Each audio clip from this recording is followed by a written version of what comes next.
안녕하세요. 오늘 이 시간에는요, 윤리의 기초에 대한 아주 흥미로운 기독교적 관점 하나를 깊이 들여다볼까 합니다.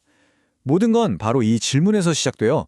만약 신이 없다면 우리가 말하는 선함의 기준은 도대체 뭘까요? 네, 바로 이 질문이죠. 사실 이건 수많은 철학자나 사상가들이 오랫동안 머리를 싸매고 고민해온 아주 근본적인 문제예요. 그쵸?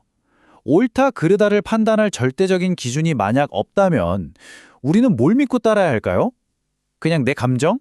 아니면 다수가 동의하는 사회적인 약속? 자, 이 질문에 대한 대답 중 하나로 보편적 도덕이라는 딱 들어도 굉장히 매력적인 아이디어가 나옵니다.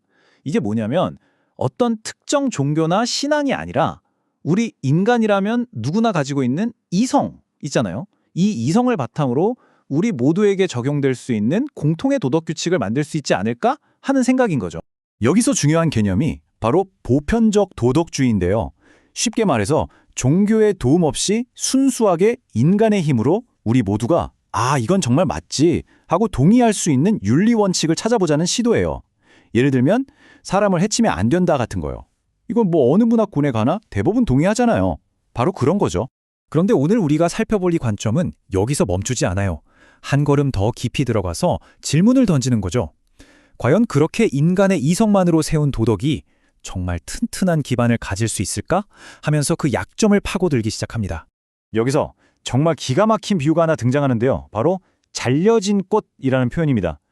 이 관점은 신에게서 분리된, 즉 세속적인 윤리가 얼마나 불안정한지를 보여주기 위해 이 비유를 딱 쓰는 거예요.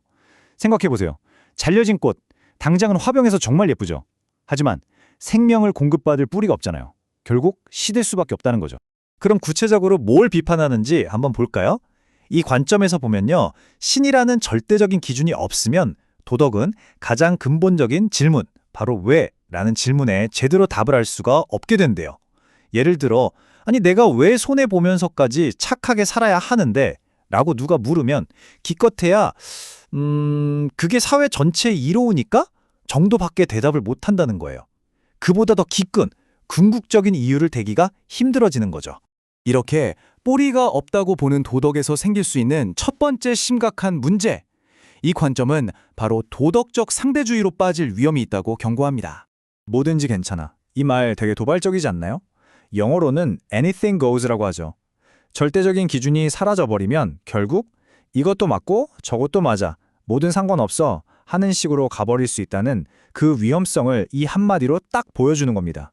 다시 한번 정리하자면 도덕적 상대주의라는 건 절대적으로 옳거나 그른 건 없다는 생각이에요.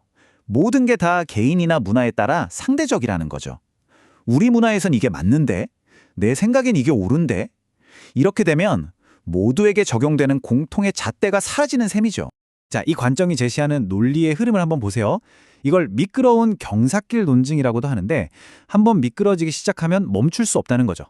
첫 단계, 보편적인 도덕적 진리? 그런 건 없어. 여기서 시작해요. 그럼 어떻게 되느냐? 어떤 문화에서는 노예제가 그냥 그 사회의 규범일 뿐이야. 이런 주장도 정당화될 수 있게 돼요. 그리고 결국엔 홀로코스트 같은 누가 봐도 끔찍한 악행조차 그 시대 그 사회의 관점에서는 그럴 수 있었다며 비판할 객관적인 근거를 잃어버리게 된다는 정말 무서운 경고를 하고 있는 겁니다. 자, 그럼 이 관점이 지적하는 두 번째 문제로 넘어가 볼게요. 이건 또 뭐냐면 사람의 속은 바꾸지 않고 겉으로 드러나는 행동만 바꾸려는 도덕 교육은 결국 위선자만 양산할 뿐이라는 아주 날카로운 지적입니다.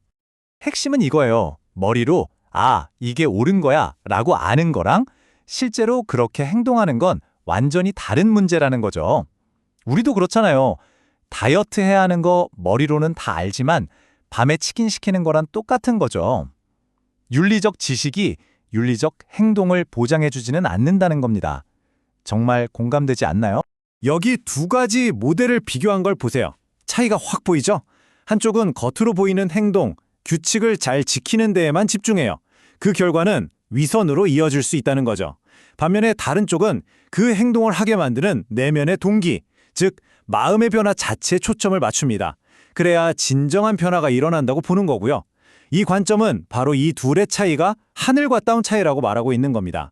여기서 말하는 위선자는요, 그냥 거짓말쟁이 정도가 아니에요.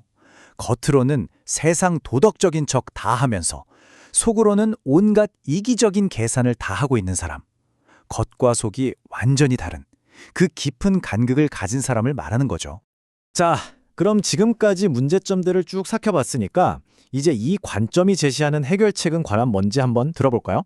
바로 기독교의 복음에 깊이 뿌리내린 도덕입니다. 이 관점에서 보는 기독교 윤리의 기반은 좀 다릅니다. 인간의 노력이 아니라 하나님의 성품에서 시작하고 성경을 최종 권위로 삼아요. 그리고 아주 중요한 건 인간에게는 근본적인 결함, 즉 죄가 있다고 인정하는 데서 출발한다는 겁니다. 그래서 윤리적인 행동은 내가 착한 사람이 되려고 애쓰는 게 아니라 신의 은혜에 대한 반응으로 자연스럽게 흘러나오는 거라고 보는 거예요. 바로 이 성경 구절이 이 주장의 핵심 근거 중 하나예요. 모든 사람이 죄를 지어서 하나님의 영광에 이르지 못한다. 이게 무슨 말이냐면 우리 인간의 힘만으로는 절대로 완벽한 선의 기준에 도달할 수 없다는 거예요. 그래서 우리 바깥에서 오는 어떤 해결책이 반드시 필요하다는 논리로 이어지는 거죠. 그러니까 이 관점이 제시하는 해결책의 핵심, 딱 한마디로 이거예요. 더 착해지라고 애쓰지 말고 아예 다른 사람이 되어라.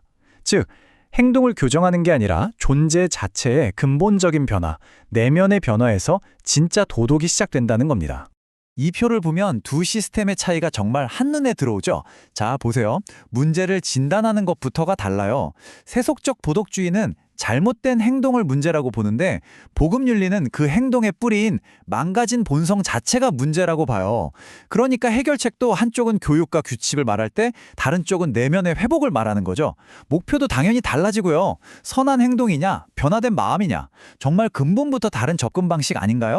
그리고 이 관점에 따르면 그 복잡해 보이는 기독과의 모든 윤리도 결국에는 딱 두 가지 명령으로 압축된대요. 바로 하나님을 사랑하고 그리고 내 이웃을 내 자신처럼 사랑하라는 것. 이 두 가지라는 거죠. 자, 오늘 이야기의 마지막입니다. 여러분께 이 질문을 한번 던져보면서 마무리하고 싶네요. 진정한 도덕이란 과연 규칙을 잘 따르는 것일까요? 아니면 마음 자체가 변화되는 것의 문제일까요? 이 질문이야말로 오늘 우리가 함께 살펴본 관점의 가장 핵심적인 고민을 담고 있거든요. 한번 곰곰이 생각해 보시면 좋겠습니다.